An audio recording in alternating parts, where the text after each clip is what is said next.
하나님 말씀 보도록 하겠습니다. 로마서 3장 21절에서 28절까지의 말씀입니다. 로마서 3장 21절에서 28절까지의 말씀입니다. 한 절씩 교독하도록 하겠습니다. 하나님의 말씀입니다. 이제는 율법 외에 하나님의 한 의가 나타났으니 율법과 선지자들에게 증거를 받은 것이라. 22절 시작. 곧 예수 그리스도를 믿음으로 말미암아 모든 믿는 자에게 미치는 하나님의 의인이 차별이 없느니라. 모든 사람이 죄를 범하였음에 하나님의 영광에 이르지 못하더니 그리스도 예수 안에 있는 성령으로 말미암아 하나님의 은혜로 값없이 의롭다 하심을 얻은 자 되었느니라. 이 예수를 하나님이 그의 피로써 믿음으로 말미암는 화목제물로 세우셨으니 이는 하나님께서 길이 참으시는 중에 전에 지은 죄를 간과하심으로 자기의 의로우심을 나타내려 하심이니 곧 이때에 자기의 의로우심을 나타내사 자기도 의로우시며 또한 예수 믿는 자를 의롭다 하려 하심이라. 그런즉 자랑할 때가 어디냐? 있을 수 없느니라. 무슨 법으로냐? 행위로냐? 아니라 오직 믿음의 법으로니라. 함께 읽도록 합니다. 그러므로 사람이 의롭다 하심을 얻는 것은 율법의 행위에 있지 않고 믿음으로 되는 줄 우리가 인정하노라. 아멘. 할렐루야. 오늘 하루도 우리 모두가 말씀 충만하여 성령 충만할 수 있기를 간절히 소망합니다. 아멘. 저는 본문 말씀을 갖고 시간의 분기점이라는 제목으로 함께 하나님의 말씀을 나누도록 하겠습니다. 여러분, 하나님의 은혜로 우리의 믿음의 여정이 시작이 되었습니다. 아멘. 그러나 이 신앙생활 가운데 위기의 순간이 있나요, 없나요? 한번 솔직해지기 원해요. 하나님의 은혜로 믿음의 여정이 신앙생활이 시작이 되었지만 위기의 순간은 늘 우리의 코앞에 있는 것 같습니다. 여러분, 이런 위험은 원인이 아니라 결과를 강조할 때 나타난다는 것입니다. 하나님과 인격적인 관계를 맺게 하는 것이 나의 순종과 거룩함이라고 오해한다면 우리는 큰 문제에 봉착할 수밖에 없는 거예요. 여러분, 하나님과의 인격적인 관계를 가질 수 있는 이유는 나의 어떤 선함과 순종과 나의 거룩함이 아니라 예수 그리스도의 죽음 때문인 줄 믿습니다. 그러니까 결과가 아니라 원인인 거예요. 이 믿음의 여정 가운데 우리가 주님을 닮아가고 그 가운데 안전할 수 있는 이유는 우리의 믿음도 중요하지만 그보다 더 중요한 것은 예수 그리스도 하나님 자신 때문이라는 것입니다. 그래서 죄인 되었던 저와 여러분이 의인이라 칭함을 받는 이 기적적인 사건은, 여러분, 우리가 죄인이었죠? 아무도 인정 안 하시네요. 그러나 믿음으로 의인이라 칭함을 받은 이 기적적인 사건은 여러분 초자연적인 것이 하나님의 의에 의해서 자연적이 되는 시간입니다. 계속되는 로마서 말씀을 통해 내가 구원받았고 하나님의 자녀가 되었다는 사실을 믿음으로 깨닫는, 나의 어떤 행위나 선함이 아니라 믿음으로 깨닫는 은혜가 있기를 간절히 소망합니다. 아멘. 우리 본문 21절에서 22절의 말씀을 제가 읽어보겠습니다. 이제는 율법 외에 하나님의 한 의가 나타났으니 율법과 선지자들에게 증거를 받은 것이라. 곧 예수 그리스도를 믿음으로 말미암아 모든 믿는 자에게 미치는 하나님의 의인이 차별이 없느니라. 아멘. 21절 본문은 이제는 이라는 단어로 시작을 합니다. 그런데 22절 본문을 여러분 영어 성경으로 보면 but now라고 되어 있어요. 여러분, 이 본문을 그러나 이제는 이라고 읽게 되면 20절까지의 내용과 21절 이후의 내용이 같다 틀리다? 틀리다라는 것을 알 수 있죠. 그러나 이제는 이기 때문에. 그렇다면 로마서 1장부터 로마서 3장 20절까지의 내용이 무엇이었습니까? 로마서 1장 17절에 이런 고백이 있죠. 오직 의인은 믿음으로 말미암아 살리라. 아멘. 사도 바울은 로마서 1장에서 믿음을 통해 우리가 구원에 이를 수 있다라고 이야기합니다. 그리고 나서 이방인의 죄와 유대인의 죄를 이야기하면서 그래서 모든 사람이 뭐다? 죄인이다. 니캉 내캉? 죄인이다라는 거예요. 율법이 있는 자는 율법을 알면서도 지키지 못했고, 율법이 없는 자는 무지한 채로 하나님을 외면하면서 살았다라는 것이죠. 하나님의 백성이라는 선민의식을 갖고 있었던 유대인들은 하나님을 알았지만 알면 뭐예요? 순종하지 않았는데, 그리고 이방인들은 당연히 하나님을 모르기 때문에 그 무지함 속에서 불순종의 길을 가게 된 것입니다. 그리고 나서 사도 바울은 3장 20절에 이런 고백을 하는 거죠. 오늘 본문 말씀 그 전절입니다. 3장 20절. 그러므로 율법의 행위로 그의 앞에 의롭다 하심을 얻을 육체가 없나니 율법으로는 죄를 깨닫는다. 아멘.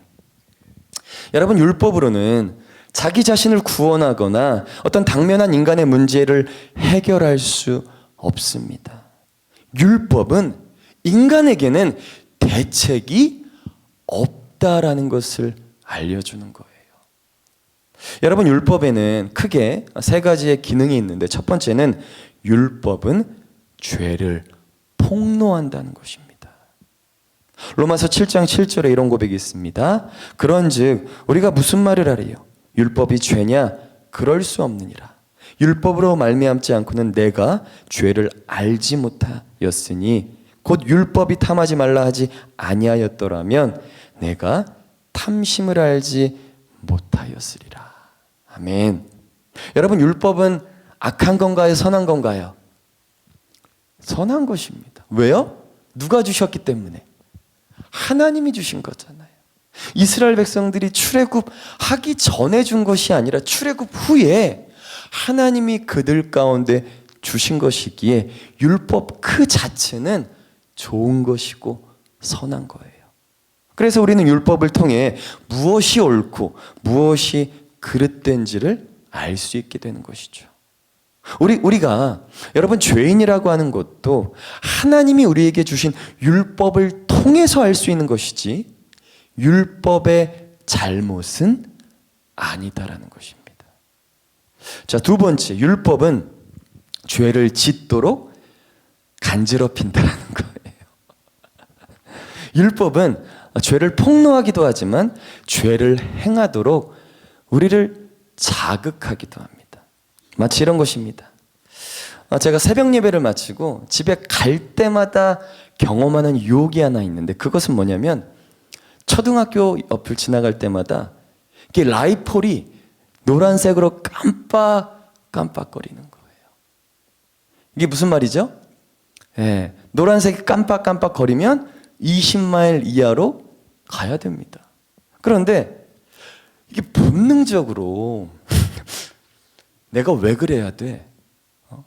라고 하면서 더 빨리 가고 싶은 유혹이 드는 거예요. 왜 그런가요? 법은 저와 여러분으로 하여금 하지 마 라고 하지만 우리는 하지 말라고 할 때 뭐 하고 싶어요? 더 하고 싶잖아요. 죄 짓지 마 이렇게 얘기하는데 성경은 우리는 뭐예요? 더 죄를 짓고 싶은 마음이 드는데, 이것이 율법의 또 다른 기능이라는 것이죠. 세 번째로, 율법은 죄를 정죄합니다. 율법은 죄를 폭로하고 죄를 자극하고 또한 죄를 정죄한다는 것입니다. 로마서 7장 9절에 이런 고백이 있습니다. 전에 율법을 깨닫지 못했을 때에는 내가 살았더니 계명이 이름에 죄는 살아났고 나는 죽었도다. 여러분, 율법은 우리로 하여금 죄가 있다는 것을 알려줄 뿐만 아니라 그 죄를 정죄해야 하는 기능도 함께 포함하고 있습니다. 여러분, 하나님이 주신 율법 그 자체는 죄가 없기에 아까 제가 이야기했던 것처럼 의로운 것이고 선한 것입니다. 그러기에 우리가 짓는 죄를 그 율법이 정죄할 수 있는 거예요. 그런데 여러분, 인간은 죄를 지어서 죄인인가요? 아니면 죄인이기 때문에 죄를 짓나요? 둘 다입니다. 그러나 우리가 좀 더 스피시픽하게 나눠서 이야기한다면 아담과 하와는 죄를 지어서 죄인이었죠. 하나님이 아담과 하와를 의인으로 창조하셨잖아요. 그렇기 때문에 에덴 동산에서 하나님과 함께 거닐었던 것이죠. 죄를 지어서 아담과 하와는 죄인이 되었어요. 그런데 저와 여러분은 반대입니다. 태어날 때부터 죄인인 거예요. 예. 이제 공동체에 아이들이 그냥 이게 쏟아질 텐데 갓난 아이들이 그들도 뭐예요? 귀엽죠, 사랑스럽죠, 아름답죠. 그러나 똑같은 니캉네캉 똑같은 죄인이라는 거예요. 죄인이기 때문에 우리는 죄를 짓는 것이죠. 결국 우리들은 죄로 인해 613개나 되는 율법의 모든 조항들을 지킬 수 없는 존재들이 되어 버렸습니다. 우리 주위를 보면 이 삶의 기준들이 높으신 분들이 계십니다. 자신에게 어떤 엄격한 기준을 세우고 자신뿐만이 아니라 다른 사람들도 그 기준에 맞게 살기를 요구하는 분들이 있나요, 없나요? 있어요. 제가 왜 그런 분들을 잘 아냐면 제가 그런 사람이거든요. 제가 이래봬도 삶의 기준이 꽤 높습니다. 예. 이게 좀 바르게 살려고 그렇게 생기지 않았나요? 인정 안 하시지만 바르게 살려고 노력하고 옳고 그름에 대한 어떤 뚜렷한 기준이 제 안에 있어요. 그래서 때로는 꼰대처럼 보이는 것 같습니다. 그런데 문제는 자신에게 이러한 엄격한 기준을 갖고 있기 때문에 때로는 자신을 혹사하기도 하고 자신을 힘들게 하기도 한다는 거예요. 여러분, 우리들도 신앙의 연조가 늘어날수록 믿음의 깊이가 깊어지는 것이 아니라 어떤 종교적인 완벽주의를 어느 순간부터 추구하기 시작합니다. 분명히 시작은 무엇에서 시작했습니까? 하나님의 은혜로, 믿음으로 이 믿음의 여정이 시작이 되었는데 어느덧 종교적인 행위를 통해 우리가 완벽한 존재가 될 수 있다라는 생각이 드는 거예요. 그러나 여러분, 우리에게는 완벽함이 존재하지 않습니다. 단지 우리가 그것을 갈망하는 거예요. 그래서 하나님은 우리에게 이 완벽함을 요구하시는 것이 아니라 하나님은 우리에게 온전함을 요구하십니다. 나보다 나를 더 잘하시고 나보다 나를 더 사랑하시는 주님께서는 우리를 향해서 완벽함을 요구하는 것이 아니라 우리에게서 온전함을 요구하세요. 완벽하시는 분은 오직 누구입니까? 내가 아니라 오직 하나님이에요. 결국 하나님이 인간에게 원하시는 온전함이라는 것은 인간이 완전하신 하나님을 인정하는 것입니다. 우리는 하나님 앞에서 우리 스스로는 의로울 수 있는 능력이 전혀 없다라는 고백을 할 수밖에 없는 존재들입니다. 그럴 때 우리의 연약함을 주님 앞에 토해내며 주님의 이 그 온전함을 구할 때에 주님께서 우리를 온전케 하시는 줄 믿습니다. 아멘. 여러분, 여기서 그러나 이제는 이 본문 뒤에 하나님의 한 의가 나타났다라고 합니다. 여러분, 하나님의 한 의란 과연 무엇인가요? 하나님의 한 의란 예수 그리스도를 믿음으로 말미암아 모든 믿는 자에게 미치는 하나님의 의를 의미합니다. 그분의 의가 나타나 예수 그리스도를 믿는 자들을 뭐하게 하신다라는 거예요? 의롭게 하신다라는 것입니다. 믿음으로, 우리가 고백하는 믿음으로 하나님께서 예수 그리스도의 의의 옷을 우리에게 입히시는 것입니다.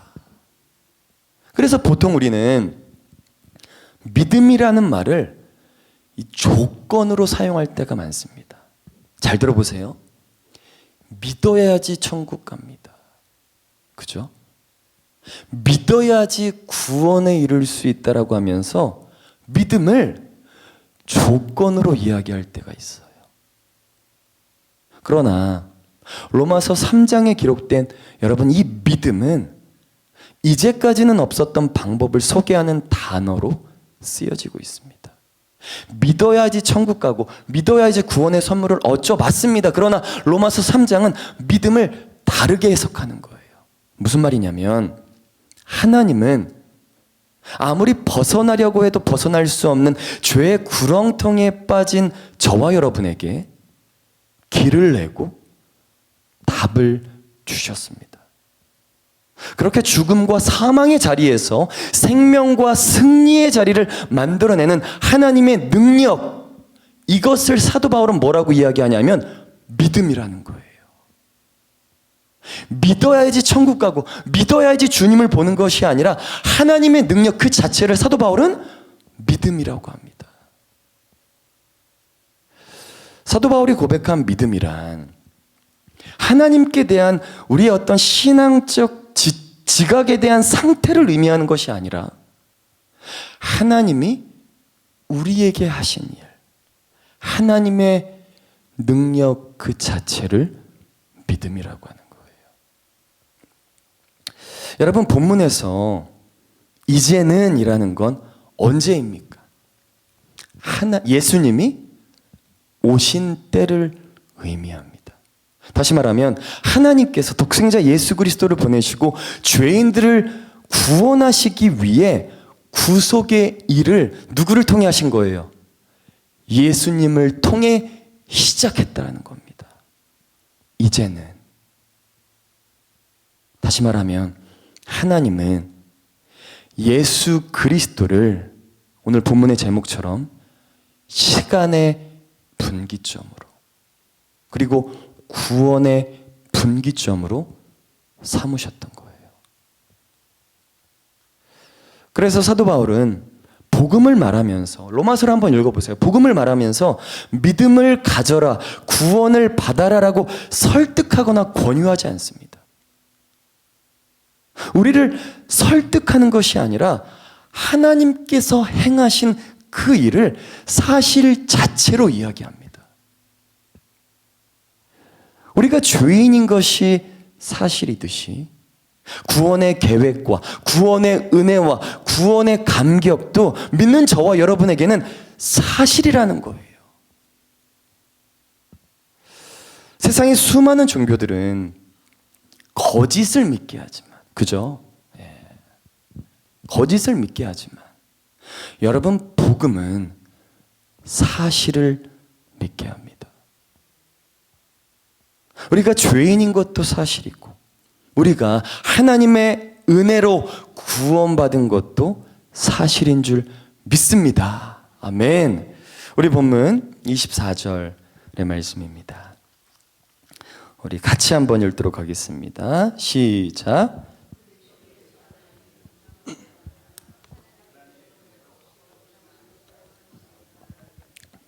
아멘.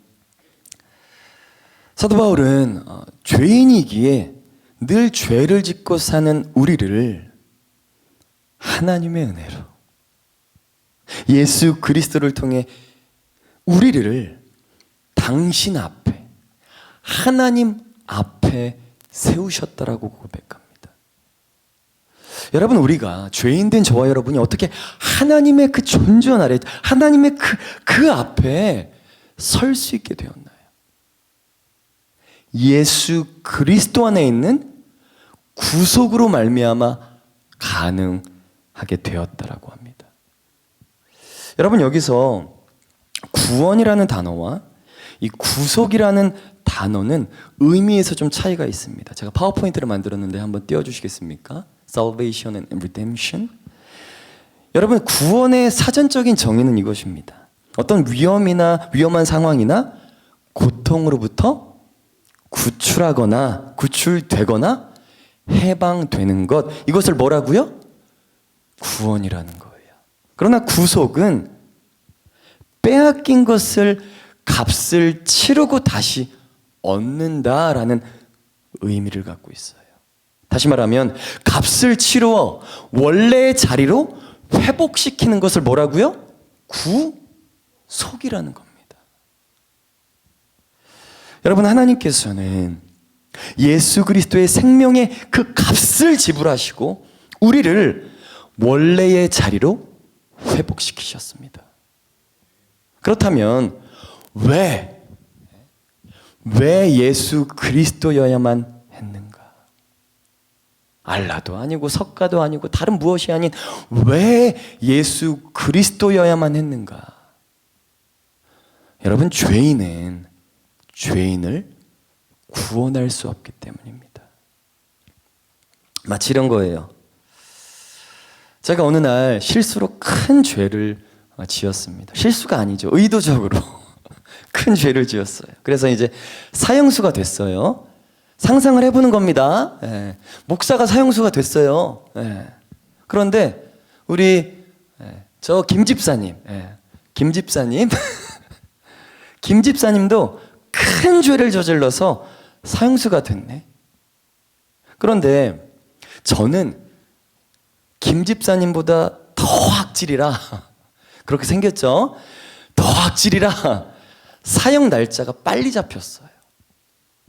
그런데 이 김집사님이 저를 보니까 너무 안 돼 보이는 거야. 예전에는 그렇게 말씀도 잘 전하시고 교회에서 사역도 열심히 하셨는데 왜 저런 죄를 범해서 이곳에 있는가? 그냥 안타까운 마음에 너무 안 돼 보이는 거예요.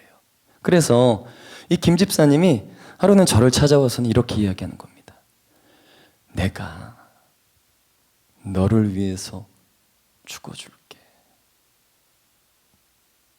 여러분, 지금 누가 누구를 걱정하는 건가요? 사형수가 또 다른 사형수를 걱정하는 꼴이죠. 죄인은 죄인을 위해 죽을 수가 없습니다. 죽어도 아무런 효력이 발휘될 수가 없어요. 그래서 성령 하나님으로 잉태된 예수 그리스도, 다시 말하면 의인 되신 예수님께서 죄인된 저와 여러분의 죄를 짊어지시고 십자가 위에서 속죄의 제물이 되어 주신 것입니다. 여러분, 인간은 자력 구원이 불가능한 존재입니다. 인간은 서로를 사랑하며 국률한 마음을 가질 수는 있죠. 그죠? 저 박 권사님 너무 안타깝네. 저 최 장로님 너무 안쓰러워. 더 사랑해야지. 어떤 사랑하는 마음이나 영혼을 향한 국률한 마음은 가질 수 있지만 그 사람의 죄의 값을 치를 수 있는 존재는 아니에요. 인간을 구원하실 수 있는 분은 오직 한 분, 예수 그리스도뿐인 줄 믿습니다. 완전히 죄로 인해 망가진 나라는 인생을 하나님은 아름다우시고 완전하신 예수 그리스도의 생명과 맞바꾸셨습니다. 어떻게 나 같은 존재를 그리스도를 값으로 지불하고 사실 수 있으셨는가? 여러분, 그렇게 바라봐 주신 것 그 자체가 뭐예요? 죄인된 저와 여러분을 포기하지 않으시고 구원의 선물을 허락하신 그 자체가 뭐예요? 하나님의 은혜인 줄 믿습니다. 그래서 여러분, 우리의 모든 문제는 어디에서부터 시작되면 되냐면 죄인의 고백에서부터 시작되면 모든 문제가 다 해결이 됩니다. 모든 문제가 다 해결이 되는 거예요. 저 사람 왜 저래? 왜요? 죄인이기 때문에. 저 사람 왜 이렇게 저렇게 행동하고 저렇게 말을 해? 왜요? 죄인이기 때문에. 그래서 우리에게 무엇이 필요합니까? 하나님의, 값으로는 도저히 매길 수 없는 하나님의 은혜가 오늘 하루도 저와 여러분에게 필요한 줄 믿습니다. 아멘. 우리 본문 25절과 26절의 말씀을 함께 읽도록 하겠습니다. 시작. 이 예수를 하나님이 그의 피로써 믿음으로 말미암는 화목제물로 세우셨으니 이는 하나님께서 길이 참으시는 중에 전에 지은 죄를 간과하심으로 자기의 의로우심을 나타내려 하심이니 26절 곧 이때에 자기의 의로우심을 나타내사 자기도 의로우시며 또한 예수 믿는 자를 의롭다 하려 하심이라. 아멘. 여러분, 하나님은 의로우시고 그 의로우심은 무슨 일을 통해 드러난다는 것입니까? 독생자 예수 그리스도를 화목제물로 세우셔서 예수 그리스도를 믿는 자들에게 죄를 면해주는 그 일을 통해서 하나님께서는 친히 자신의 의를 드러낸다라는 것입니다. 여러분, 하나님이 우리에게 이렇게 하신 건 우리의 행위에 대한 보상이 아닙니다.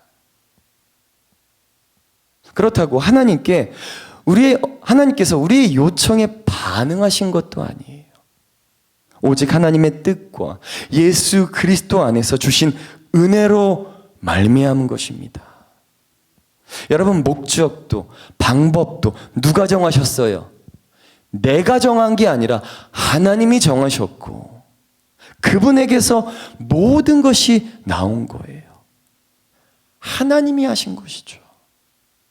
그런데 세상 사람들이 이야기하는 건 세상이 이렇게 악해져 가고 어두워져 가고 있는데 어떻게 선하신 하나님이 계시다고 할 수 있느냐? 어떻게 하나님이 의롭다라고 너희들은 이야기할 수 있느냐라고 이렇게 이야기합니다.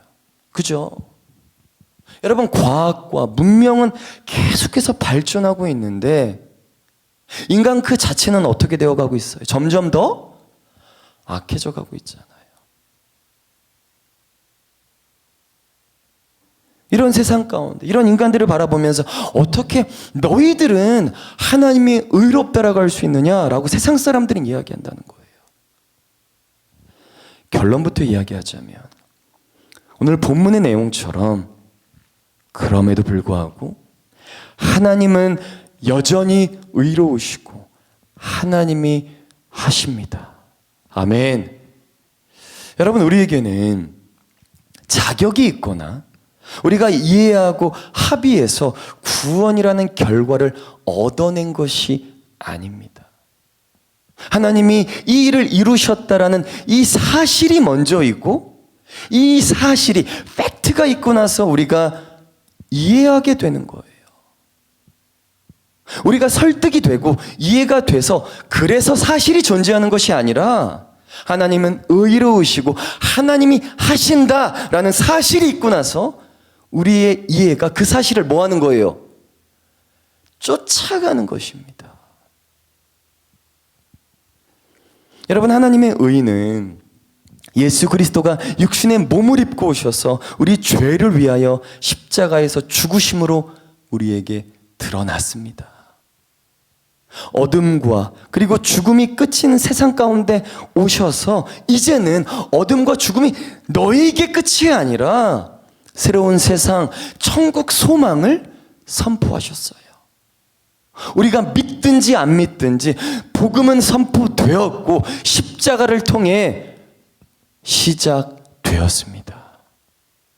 그래서 우리는 여러분, 개인의 상황과 처지와 환경 가운데 넘어지고 쓰러져 있을 때에도 우리의 영적인 시선을 누구에게 둘 수 있는 거예요? 하나님께 둘 수 있는 것이죠. 왜요? 사실은 변하지 않기 때문에. 우리가 이해되지 않고 해석되지 않아도 사실은 그 자리에 있기 때문에 우리의 이해가 그 사실을 쫓아가는 겁니다. 우리의 영적인 시선을 땅에 두는 것이 아니라 하나님께만 둘 때 천국 소망이 저와 여러분의 산 소망이 되는 줄 믿습니다. 우리 마지막입니다. 우리 27절과 28절인데요. 우리 함께 읽도록 하겠습니다. 시작. 그런즉 자랑할 때가 어디 있을 수가 없느니라. 무슨 법으로냐? 행위로냐? 아니라 오직 믿음의 법으로니라. 그러므로 사람이 의롭다 하심을 얻는 것은 율법에 행위 있지 않고 믿음으로 되는 줄 우리가 인정하노라. 아멘. 여러분, 세상의 수많은 종교들은 신을 찾아가려고 하는 자기의 노력과 행위에 따라 구원을 얻을 수 있다라고 이야기합니다. 많은 종교들은 우리가 올라가야지만 구원에 이를 수 있다, 이렇게 이야기해요. 선행을 중요하게 여기고 있어요. 그래서 우리의 신앙생활 가운데도 어느 순간 우리의 남다른 어떤 노력과 행위가 우리의 구원을 더 확실하게 만들어 줄 수 있다라고 생각하기도 합니다. 이것은 어찌 보면 굉장히 양심적인 말 같아요.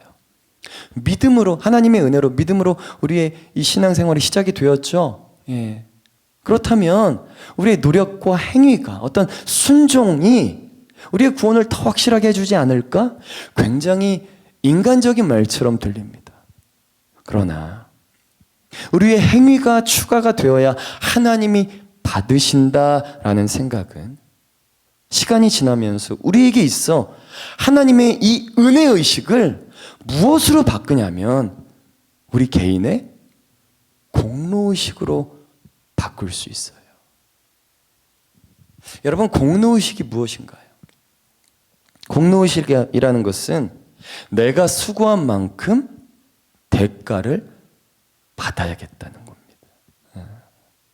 그래서 공로의식이 있는 사람들은 하나님과 타협해서 하나님이 원하는 것을 주고, 마치 이런 거죠. 기도라는 밴딩머신에, 하나님이라는 밴딩머신에 기도의 코인을 넣어서 내가 원하는 것을 막 얻어내요. 기도 자체가 잘못되는 건 아니죠. 그러나 막 내가 원하는 것을 기도를 통해서 얻으려고 합니다. 하나님이 원하는 것을 주고 자신이 원하는 것을 받으려고 하는, 결국엔 하나님에게 순종하는 것이 아니라 자신의 뜻대로 뭐 하는 거예요?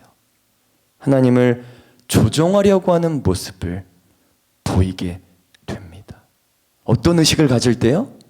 하나님의 은혜의식이 아니라 개인의 공로의식을 가질 때. 저를 따라해 보세요. 복음은 우리가 행하신 일에 하나님이 응답하는 것이 아니라 하나님이 행하신 그 일에 우리가 응답하는 것입니다. 아멘. 그래서 우리 존 스토트 목사님은 율법과 복음에 대한 명확한 설명을 다음과 같이 했습니다. 우리 PPT 좀 보여주세요. 네.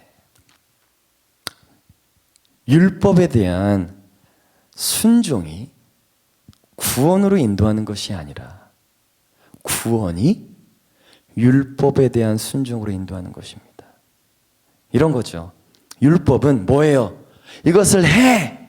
그러면 살 거야 라고 이렇게 이야기하지만 복음은 살았으니까, 너희가 은혜로 살았으니까 이제는 이것을 행하라. 여러분, 행해야지만 사는 것이 아니라 살았기 때문에 행한다는 건 우리 삶의 동기 자체가 완전히 바뀐 겁니다. 바뀐 거예요. 여러분, 구원의 역사는 우리가 복음이 온전히 이해가 되어져서 시작된 것이 아닙니다. 누가 시작하신 거예요? 하나님이 시작하였습니다. 복음 자체는 그래서 우리의 어떤 이해나 지성에 호소하는 것이 아니에요. 우리에게 어떤 설득을 요구하는 것이 아닙니다. 이 복음은 내가 이해하고 깨닫는 것이 아니라 믿어지는 겁니다. 하나님이 하셨고 그 일을 내가 믿는 겁니다.